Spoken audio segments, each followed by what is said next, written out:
Now, Washington Mornings on the Mall. 105.9 FM. And AM 630. WMAL. 8:07 on WMAL, where Washington comes to talk. Brian Wilson joined today. Very happy to have with us Sherry Jacobus, Republican strategist of note, filling in for Brian Neiman. Thank you for being here, Sherry. Good to be here. On the line right now, our good friend Tucker Carlson from the Daily Caller. Tucker, the mainstream media is in a tizzy. They're hyperventilating over this surreptitiously recorded clip of a Romney fundraiser in which Romney, it appears to me, just my opinion, spoke the truth. I'm wondering why, when someone tells the truth, it's a particularly scary thing for members of the mainstream media. Well, Brian, as you know, telling the truth is the very definition of a Washington scandal. You know, when people mouth the normal pieties and platitudes, everything's fine. Children are our future. But as soon as somebody says something that's actually true, people freak out. I hope that the Romney campaign, which has not yet apologized, turns around and defends this on the basis of fact. It is true that almost half, or depending how you measure it, about half of the country has no skin in the game, doesn't add to the sum total, actually takes.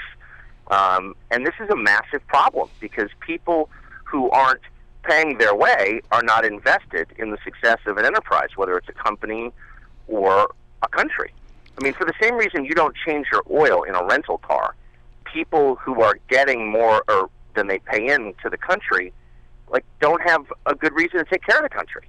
So it's a massive, massive societal problem, and it's a huge and recent shift, and Romney should explain this. And Sherry was looking at some tweets here a moment ago from some of the Democrats, right, and how they are now characterizing this is quite interesting. David Axelrod is trying to put words into Mitt Romney's mouth now, and using words like shiftless. And he's not quoting him, but he's saying it was branded that way. So we see what the Democrats are doing. And Tucker, I think what they're trying to do, my opinion, is they know they can't get at that 6% of undecided.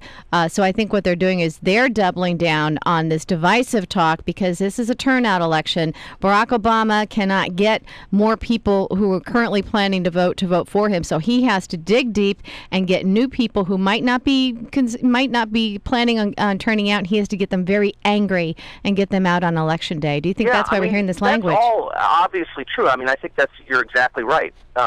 But we knew that, and we knew that they would demagogue on this, and who cares? This is the single biggest problem America faces, the shift, the imbalance between those who take and those who make. And if it goes much over 50%, the country's over. You can't sustain a democracy where the majority just decides to freeload. You can't have it. I'm sorry. It's not a matter of being mean to people or, attacking the unfortunate. It's a statistical fact. It's a model. It's an economic model that won't work. It won't work because it goes against basic math principles. So I don't know what to say about it other than this is the crisis we face. And I know that Romney is not a particularly courageous politician and isn't an ideologue or an ideas man, but it still might be worth making a stand on something, and this may be it. Well, I agree with you, but where is he wrong? All this outrage in the media today and all these headlines and this, hyperventilating, and yet nobody is saying where he is incorrect. In fact, he's using the same data, the same information that the Obama campaign has to devise their strategy. Where is he wrong? How are they getting away with this? He's not wrong, and it's a matter of how you defend it. Look, if I walk into the kitchen and you're eating Fig Newtons and you say, "Oh my God, you caught me," then I've busted you. If you smile and say good morning, then everything's fine, right? It's a matter of your posture. And so if Republicans look defensive, they're trying to hide something and they don't really think this, then of course it's a scandal. But if they turn around and say, "You're damn right, this is the fact. Exactly. It's a tragedy. Let's try and fix it," then it could be a good thing. I've always been one of those who sort of from time to time would defend the mainstream media, I guess mainly because I was sort of a member of the media at some point. And I would sort of say, well, I don't know.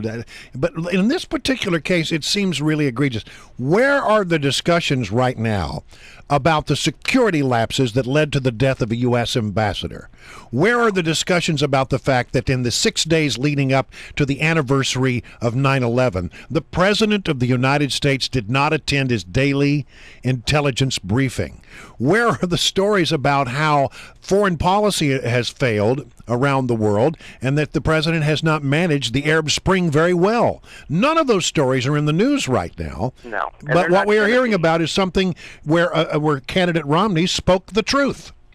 Yeah, well, I mean, in a world where Matt Lauer and Chris Matthews are considered journalists, it shouldn't surprise us that the stories that actually matter are being ignored in favor of fluff and crap and garbage and partisan hackery, which is what they specialize in. All right. But, Let me ask you another question. The bump that we saw coming out of the Democratic convention, and it did look like it was there. It was certifiable. You could see it, but it seems to have evaporated in the last day or so.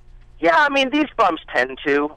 I mean, the conventions, and having gone to both, I would say this applies to both of them, aren't really comprised of anything. It's just sort of air and noise. And so in the end, you can't expect a meaningless event to have an enduring consequence.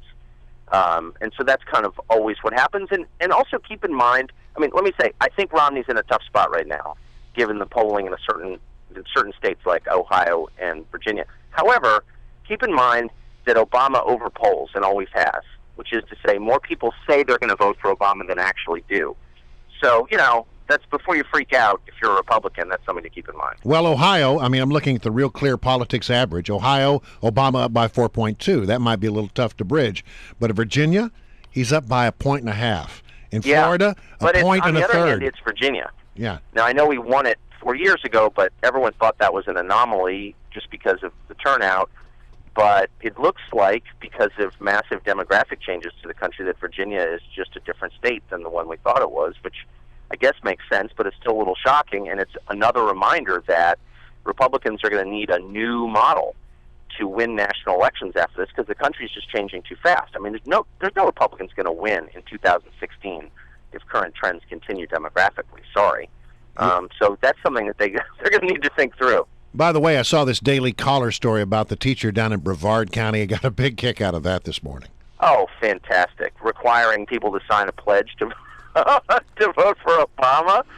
Oh, the funny thing is people actually believe they're college professors, which always cracks me up. Like, young, independent-minded students who think for themselves actually are just open vessels waiting to be filled by these dumb professors. It's kind of depressing. And if a professor had done that and made the students sign a pledge to vote for Republican, that professor would have been walked out of there so quickly. There'd be no administrative leave. It would have been burned in effigy, the whole 9 yards. All right, well, listen.